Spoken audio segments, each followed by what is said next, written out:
ക്ക് മുമ്പ് കുട്ടികൾക്കിടയിലെ ലഹരി ഉപയോഗവുമായി ബന്ധപ്പെട്ട റിപ്പോർട്ടാണ് നവമി പങ്കുവച്ചതെങ്കിൽ യു പ്രതിഭ എംഎൽഎയുടെ മകനെതിരായ കഞ്ചാവ് കേസിൽ അന്വേഷണ ഉദ്യോഗസ്ഥന് തെറ്റുപറ്റിയെന്ന് അസിസ്റ്റന്റ് എക്സൈസ് കമ്മീഷണറുടെ അന്വേഷണ റിപ്പോർട്ട്.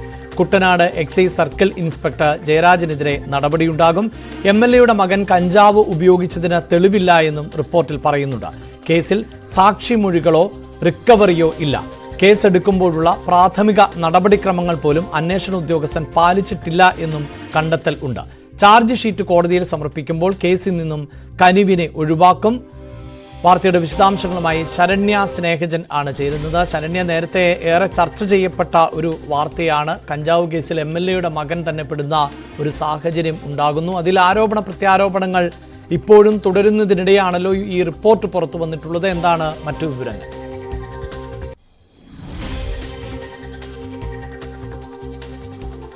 അഭിലാഷ്, ഈ സംഭവവുമായി ബന്ധപ്പെട്ട ഏറെ വിവാദമുണ്ടായ ഒരു സംഭവമാണിത്. അതായത് കഴിഞ്ഞ ഡിസംബർ 28-നാണ് തകഴിയിലെ പാലത്തിനടിയിൽ വെച്ച് കനിവടക്കമുള്ള 9 അംഗ സംഘത്തെ ആലപ്പുഴയിലെ കുട്ടനാട് റേഞ്ച് എക്സൈസിന്റെ CI ജയരാജ് നേതൃത്വത്തിലുള്ള സംഘം കസ്റ്റഡിയിലെടുക്കുന്നത്. അന്ന് നാട്ടുകാരുടെ പരാതിയെ തുടർന്ന് ഏറെ ദൂരം ഈ എക്സൈസ് സംഘം ഒരു തകഴി പാലത്തിനടിയിലൂടെ സഞ്ചരിച്ചിട്ടാണ് ഈ യുവാക്കളെ ഇവർ കസ്റ്റഡിയിൽ എടുക്കുന്നത്. അന്ന് ഇട്ട ഒരു FIR, പിറ്റേ ദിവസം ഇട്ട ഒരു FIR പ്രകാരം കനിവ് ഉൾപ്പെടെയുള്ള 9 പേരെ പ്രതി ചേർത്തുകൊണ്ടായിരുന്നു FIR വന്നത്. ആദ്യം 90 ഗ്രാം കഞ്ചാവെന്നാണ് എക്സൈസ് സംഘത്തിൽ നിന്ന് തന്നെ പുറത്തേക്ക് വന്ന വിവരം. പിന്നീട് അത് മാറ്റപ്പെട്ടു.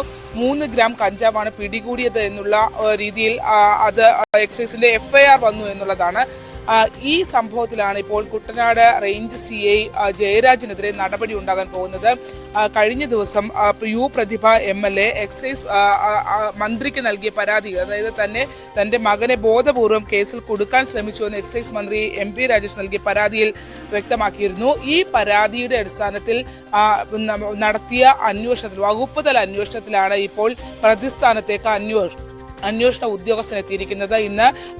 ഇന്നാണ് ആ റിപ്പോർട്ട് തിരുവനന്തപുരത്ത് സമർപ്പിച്ചിട്ടുള്ളത്. ഈ റിപ്പോർട്ട് പ്രകാരം ഇപ്പോൾ ഈ കേസ് അന്വേഷിച്ച കുട്ടനാട് റേഞ്ച് CI ജയരാജ് കുറ്റക്കാരനാണ് എന്നുള്ളതാണ് ആ റിപ്പോർട്ടിൽ കണ്ടെത്തിയിട്ടുള്ളത് എന്നുള്ളതാണ് Alappuzha assistant excise commissioner report ഇന്ന് deputy excise commissioner Vinod Kumar joint excise കമ്മീഷണർക്ക് ഇന്ന് കൈമാറും.